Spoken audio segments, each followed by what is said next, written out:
Paper 175. The Last Temple Discourse. Shortly after 2 o'clock on this Tuesday afternoon, Jesus, accompanied by 11 apostles, Joseph of Arimathea, the 30 Greeks, and certain other disciples, arrived at the temple and began the delivery of his last address in the courts of the sacred edifice. This discourse was intended to be his last appeal to the Jewish people, and the final indictment of his vehement enemies and would-be destroyers, the scribes, Pharisees, Sadducees, and the chief rulers of Israel. Throughout the forenoon, the various groups had had an opportunity to question Jesus. This afternoon, no one asked him a question. As the Master began to speak, the temple court was quiet and orderly. The money changers and the merchandisers had not dared again to enter the temple since Jesus and the aroused multitude had driven them out the previous day. Before beginning the discourse, Jesus tenderly looked down upon this audience, which was so soon to hear his farewell public address of mercy to mankind, coupled with his last denunciation of the false teachers and the bigoted rulers of the Jews. 1. The Discourse. This long time have I been with you, going up and down in the land, proclaiming the Father's love for the children of men. And many have seen the light, and by faith have entered into the kingdom of heaven. In connection with this teaching and preaching, the Father has done many wonderful works, even to the resurrection of the dead. Many sick and afflicted have been made whole because they believe. But all of this proclamation of truth and healing of disease has not opened the eyes of those who refuse to see light, those who are determined to reject this gospel of the kingdom. In every manner consistent with doing my Father's will, I and my apostles have done our utmost to live in peace with our brethren, to conform with the reasonable requirements of the laws of Moses and the traditions of Israel. We have persistently sought peace, but the leaders of Israel will not have it. By rejecting the truth of God and the light of heaven, they are aligning themselves on the side of error and darkness. There cannot be peace between light and darkness, between life and death, between truth and error. Many of you have dared to believe my teachings, and have already entered into the joy and liberty of the consciousness of sonship with God. And you will bear me witness that I have offered this same sonship with God to all the Jewish nation, even to these very men who now seek my destruction. And even now would my Father receive these blinded teachers and these hypocritical leaders, if they would only turn to him and accept his mercy. Even now it is not too late for this people to receive the word of heaven and to welcome the Son of Man. My Father has long dealt in mercy with this people. Generation after generation have we sent our prophets to teach and warn them, and generation after generation have they killed these heaven-sent teachers. And now do your willful high priests and stubborn rulers go right on doing this same thing. As Herod brought about the death of John, you likewise now make ready to destroy the Son of Man. As long as there is a chance that the Jews will turn to my Father and seek salvation, the God of Abraham, Isaac, and Jacob will keep his hands of mercy outstretched toward you. But when you have once filled up your cup of impenitence, and when you once have finally rejected my Father's mercy, this nation will be left to its own counsels, and it shall speedily come to an inglorious end. This people was called to become the light of the world, to show forth the spiritual glory of a God-knowing race. But you have so far departed from the fulfillment of your divine privileges that your leaders are about to commit the supreme folly of all the ages, in that they are on the verge of finally rejecting the gift of God to all men and for all ages, the revelation of the love of the Father in heaven for all his creatures on earth. And when you do once reject this revelation of God to man, the kingdom of heaven shall be given to other peoples, to those who will receive it with joy and gladness. In the name of the Father who sent me, I solemnly warn you that you are about to lose your position in the world as the standard-bearers of eternal truth and the custodians of the divine law. I am just now offering you your last chance to come forward and repent. to signify your intention to seek God with all your hearts, and to enter, like little children and by sincere faith, into the security and salvation of the kingdom of heaven. My Father has long worked for your salvation, and I came down to live among you and personally show you the way. Many of both the Jews and the Samaritans, and even the Gentiles, have believed the gospel of the kingdom. But those who should be first to come forward and accept the light of heaven have steadfastly refused to believe the revelation of the truth of God. God revealed in man, and man uplifted to God. This afternoon, my apostles stand here before you in silence, but you shall soon hear their voices ringing out with the call to salvation and with the urge to unite with the heavenly kingdom as the sons of the living God. And now I call to witness these my disciples and believers in the gospel of the kingdom, as well as the unseen messengers by their sides, that I have once more offered Israel and her rulers deliverance and salvation. But you all behold how the Father's mercy is slighted, and how the messengers of truth are rejected. Nevertheless, I admonish you that these scribes and Pharisees still sit in Moses' seat, and therefore, until the Most Highs who rule in the kingdoms of men shall finally overthrow this nation and destroy the place of these rulers, I bid you cooperate with these elders in Israel. You are not required to unite with them in their plans to destroy the Son of Man, but in everything related to the peace of Israel, you are to be subject to them. In all these matters, do whatsoever they bid you, and observe the essentials of the law. But do not pattern after their evil works. Remember, this is the sin of these rulers. They say that which is good, but they do it not. You well know how these leaders bind heavy burdens on your shoulders, burdens grievous to bear, and that they will not lift as much as one finger to help you bear these weighty burdens. They have oppressed you with ceremonies and enslaved you by traditions. Furthermore, these self-centered rulers delight in doing their good works so that they will be seen by men. They make broad their phylacteries and enlarge the borders of their official robes. They crave the chief places at the feasts and demand the chief seats in the synagogues. They covet laudatory salutations in the marketplaces and desire to be called rabbi by all men. And even while they seek all this honor from men, they secretly lay hold of widows' houses and take profit from the services of the sacred temple.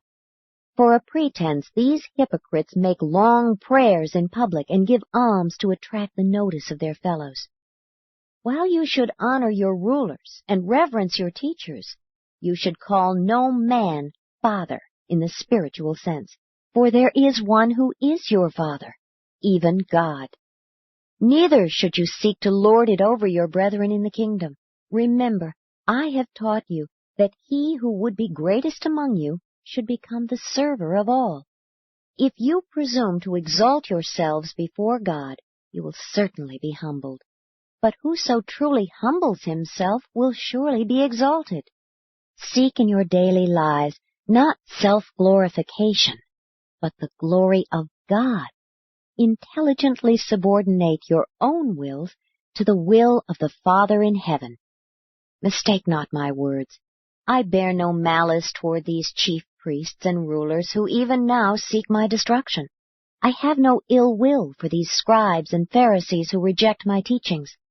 I know that many of you believe in secret, and I know you will openly profess your allegiance to the kingdom when my hour comes. But how will your rabbis justify themselves, since they profess to talk with God, and then presume to reject and destroy him who comes to reveal the Father to the worlds? Woe upon you, scribes and Pharisees, hypocrites! You would shut the doors of the kingdom of heaven against sincere men because they happen to be unlearned in the ways of your teaching. You refuse to enter the kingdom, and at the same time do everything within your power to prevent all others from entering. You stand with your backs to the doors of salvation and fight with all who would enter therein. Woe upon you, scribes and Pharisees, hypocrites that you are! For you do indeed encompass land and sea to make one proselyte, and when you have succeeded, you are not content until you have made him twofold worse than he was as a child of the heathen. Woe upon you, chief priests and rulers, who lay hold of the property of the poor and demand heavy dues of those who would serve God as they think Moses ordained. You who refuse to show mercy, can you hope for mercy in the worlds to come? Woe upon you, false teachers, blind guides! What can be expected of a nation when the blind lead the blind? They both shall stumble into the pit of destruction. Woe upon you who dissimulate when you take an oath! You are tricksters, since you teach that a man may swear by the temple and break his oath, but that whoso swears by the gold in the temple must remain bound. You are all fools and blind. You are not even consistent in your dishonesty. For which is the greater, the gold or the temple which has supposedly sanctified the gold? You also teach that if a man swears by the altar, it is nothing, but that if one swears by the gift that is upon the altar, then shall he be held as a debtor. Again, are you blind to the truth? For which is the greater, the gift or the altar which sanctifies the gift?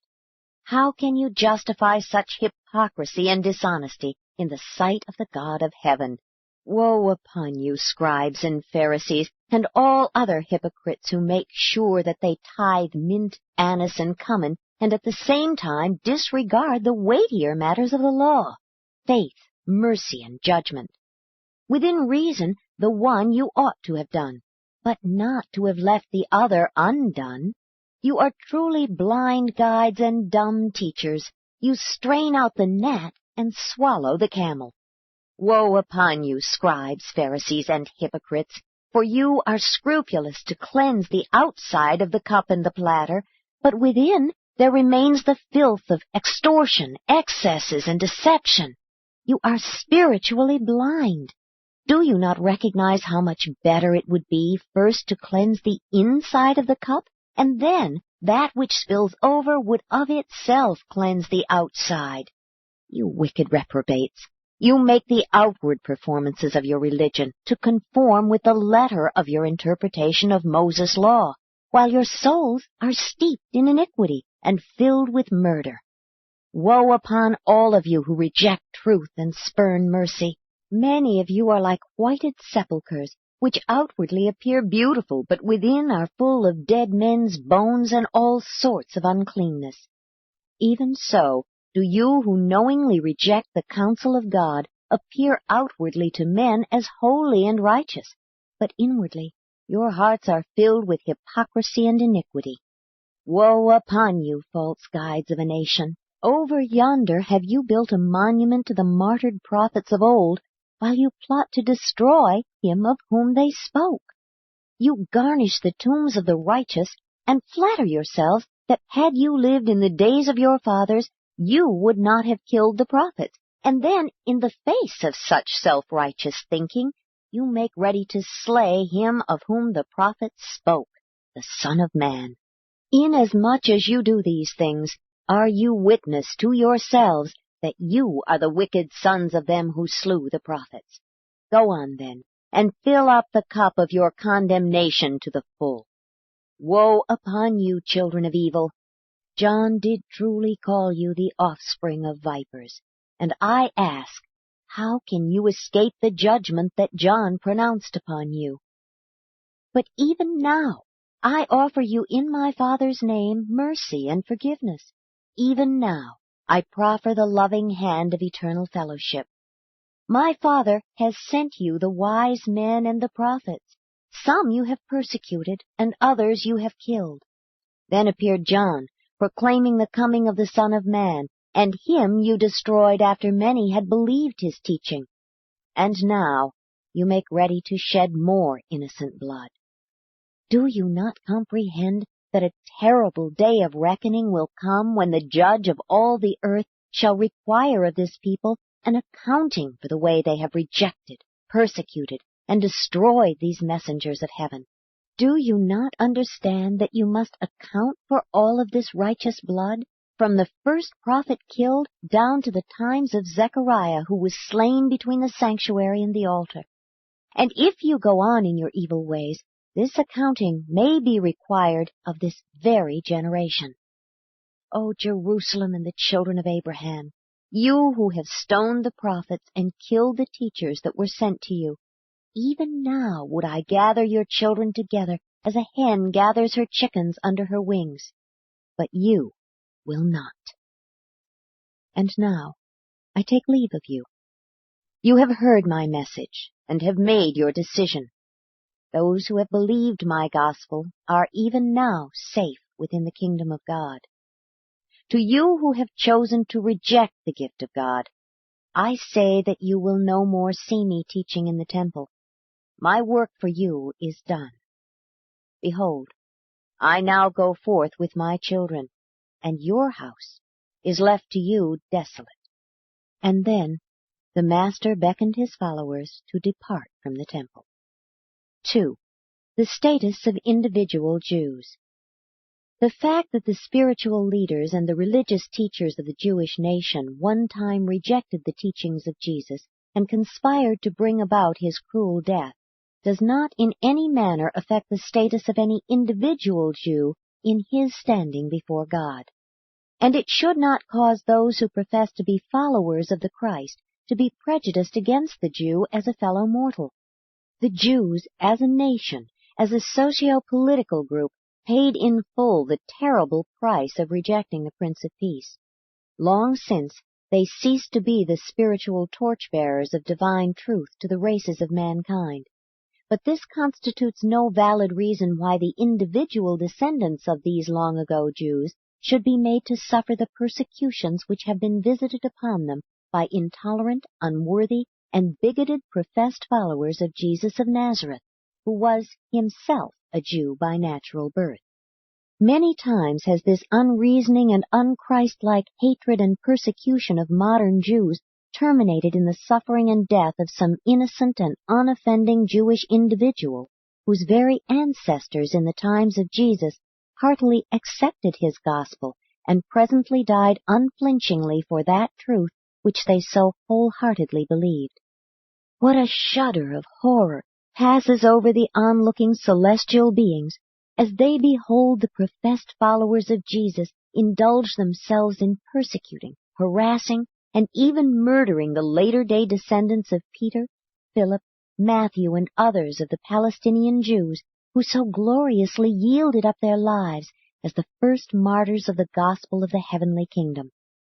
How cruel and unreasoning to compel innocent children to suffer for the sins of their progenitors, misdeeds of which they are wholly ignorant, and for which they could in no way be responsible. And to do such wicked deeds in the name of one who taught his disciples to love even their enemies. It has become necessary in this recital of the life of Jesus to portray the manner in which certain of his fellow Jews rejected him and conspired to bring about his ignominious death. But we would warn all who read this narrative that the presentation of such a historical recital in no way justifies the unjust hatred nor condones the unfair attitude of mind which so many professed Christians have maintained toward individual Jews for many centuries. Kingdom believers, those who follow the teachings of Jesus, must cease to mistreat the individual Jew as one who is guilty of the rejection and crucifixion of Jesus. The Father and his Creator's Son have never ceased to love the Jews. God is no respecter of persons, and salvation is for the Jew as well as for the Gentile. 3.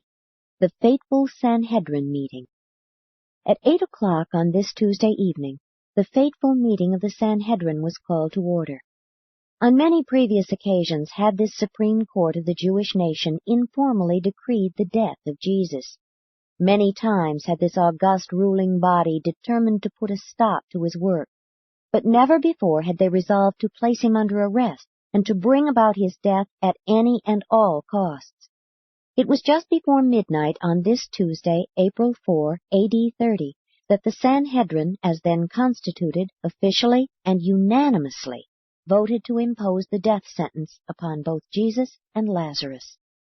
This was the answer to the Master's last appeal to the rulers of the Jews, which he had made in the temple only a few hours before. And it represented their reaction of bitter resentment toward Jesus' last and vigorous indictment of these same chief priests and impenitent Sadducees and Pharisees. The passing of death sentence, even before his trial, upon the Son of God was the Sanhedrin's reply to the last offer of heavenly mercy ever to be extended to the Jewish nation as such. From this time on, the Jews were left to finish their brief and short lease of national life wholly in accordance with their purely human status among the nations of Urantia. Israel had repudiated the Son of the God who made a covenant with Abraham, and the plan to make the children of Abraham the light-bearers of truth to the world had been shattered. The divine covenant had been abrogated, and the end of the Hebrew nation drew on apace. The officers of the Sanhedrin were given the orders for Jesus' arrest early the next morning, but with instructions that he must not be apprehended in public. They were told to plan to take him in secret, preferably suddenly and at night. Understanding that he might not return that day, Wednesday, to teach in the temple, they instructed these officers of the Sanhedrin to bring him before the high Jewish court sometime before midnight on Thursday. 4. The situation in Jerusalem. At the conclusion of Jesus' last discourse in the temple, the apostles once more were left in confusion and consternation. Before the Master began his terrible denunciation of the Jewish rulers, Judas had returned to the temple, so that all 12 heard this latter half of Jesus' last discourse in the temple. It is unfortunate that Judas Iscariot could not have heard the first and mercy-proffering half of this farewell address. He did not hear this last offer of mercy to the Jewish rulers because he was still in conference with a certain group of Sadducean relatives and friends with whom he had lunched and with whom he was conferring as to the most fitting manner of dissociating himself from Jesus and his fellow apostles. It was while listening to the Master's final indictment of the Jewish leaders and rulers that Judas finally and fully made up his mind to forsake the gospel movement and wash his hands of the whole enterprise. Nevertheless, he left the temple in company with the 12, went with them to Mount Olivet, where, with his fellow apostles, he listened to that fateful discourse on the destruction of Jerusalem and the end of the Jewish nation, and remained with them that Tuesday night at the new camp near Gethsemane. The multitude who heard Jesus swing from his merciful appeal to the Jewish leaders into that sudden and scathing rebuke which bordered on ruthless denunciation were stunned and bewildered. That night, while the Sanhedrin sat in death judgment upon Jesus, and while the Master sat with his apostles and certain of his disciples out on the Mount of Olives, foretelling the death of the Jewish nation, all Jerusalem was given over to the serious and suppressed discussion of just one question. What will they do with Jesus? At the home of Nicodemus, more than 30 prominent Jews who were secret believers in the kingdom met and debated what course they would pursue in case an open break with the Sanhedrin should come. All present agreed that they would make open acknowledgment of their allegiance to the Master in the very hour they should hear of his arrest. And that is just what they did. The Sadducees, who now controlled and dominated the Sanhedrin, were desirous of making away with Jesus for the following reasons. 1. They feared that the increased popular favor with which the multitude regarded him threatened to endanger the existence of the Jewish nation by possible involvement with the Roman authorities. 2. His zeal for temple reform struck directly at their revenues. The cleansing of the temple affected their pocketbooks. 3. They felt themselves responsible for the preservation of social order, and they feared the consequences of the further spread of Jesus' strange and new doctrine of the brotherhood of man. The Pharisees had different motives for wanting to see Jesus put to death. They feared him because, 1. He was arrayed in telling opposition to their traditional hold upon the people. The Pharisees were ultra-conservative, and they bitterly resented these supposedly radical attacks upon their vested prestige as religious teachers. 2. They held that Jesus was a lawbreaker, that he had shown utter disregard for the Sabbath and numerous other legal and ceremonial requirements. 3. They charged him with blasphemy because he alluded to God as his Father. 4. And now were they thoroughly angry with him because of his last discourse of bitter denunciation, which he had this day delivered in the temple as the concluding portion of his farewell address. The Sanhedrin, having formally decreed the death of Jesus and having issued orders for his arrest, adjourned on this Tuesday near midnight, after appointing to meet at 10 o'clock the next morning at the home of Caiaphas, the high priest, for the purpose of formulating the charges on which Jesus should be brought to trial. A small group of the Sadducees had actually proposed to dispose of Jesus by assassination, but the Pharisees utterly refused to countenance such a procedure. And this was the situation in Jerusalem and among men on this eventful day, while a vast concourse of celestial beings hovered over this momentous scene on earth, anxious to do something to assist their beloved sovereign, but powerless to act, because they were effectively restrained by their commanding superiors.